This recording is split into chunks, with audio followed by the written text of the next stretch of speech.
Ngayon pa lang mga kapuso, pinagbabaon na ng pasensya ang mga motorista makararanas ng matinding traffic kapag nagsimula ang konstruksyon ng Skyway Stage 3 sa Abril. Ang abala ay masusuklian naman ng ginhawa sa biyahe kapag natapos ang proyekto. Balita natin ni Steve Dailisan.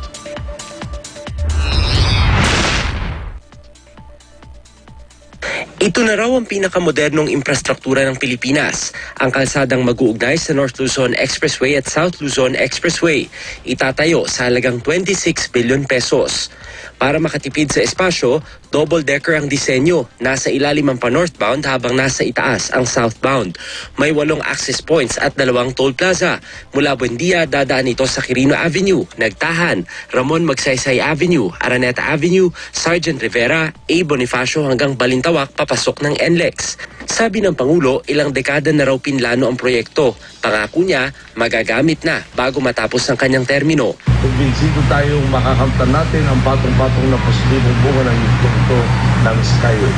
Mula sa masusulit na oras, pera at gasolina, hanggang sa dagdag trabaho at pangkarangkada ng komersyo at pambansang ekonomiya.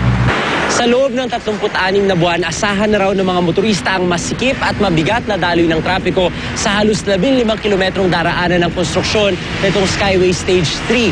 Pero pagkalipas naman daw niyan, ang 2 oras na biyahe mula NLEX patungong SLEX magiging halos 20 minuto na lamang o mas mabilis pa.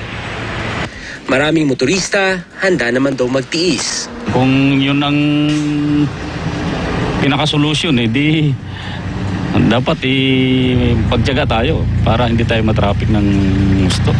Sa hinaharap? Oo. Pag convenience ka naman sa daan, mas maganda nga yun kaysa naman andyan ka sa traffic. Ang mahigit 200,000 sasakyan sa EDSA dumaraan kada araw, mababawasan raw ng higit 50,000 kapag nabuksan na ang Skyway 3. Malaking ginhawa pero may kalakihan din ang toll. Sa Segment 1A mula Buendia hanggang Santa Mesa, 60 pesos.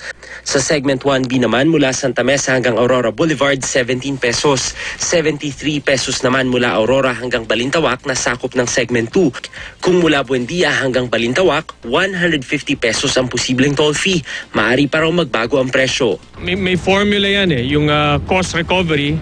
Kukunin yung actual na gastos plus a reasonable rate of return, which is parang in its single digits yata or something like that. Then dun pinepeg. So far hindi pa final. Suportado raw ng Metro Manila mayors ang proyekto. May gusto lang linawin ng ilan sa seguridad at epekto ng mga konstruksyon sa negosyo. Bine-ventilate lang ng mga mayors yung kanilang detalye na may puputulin puno dyan. Ang gagawin ninyo, saan bababa yung ramp, yung right of way, etc. Yung ilaw. I mean, these are the things. Yung paghuhukay, baka may tamaang pipe na naman yan, yung para sa First Pacific. Alam mo yun, yung maiwasan na lahat ngayon ito.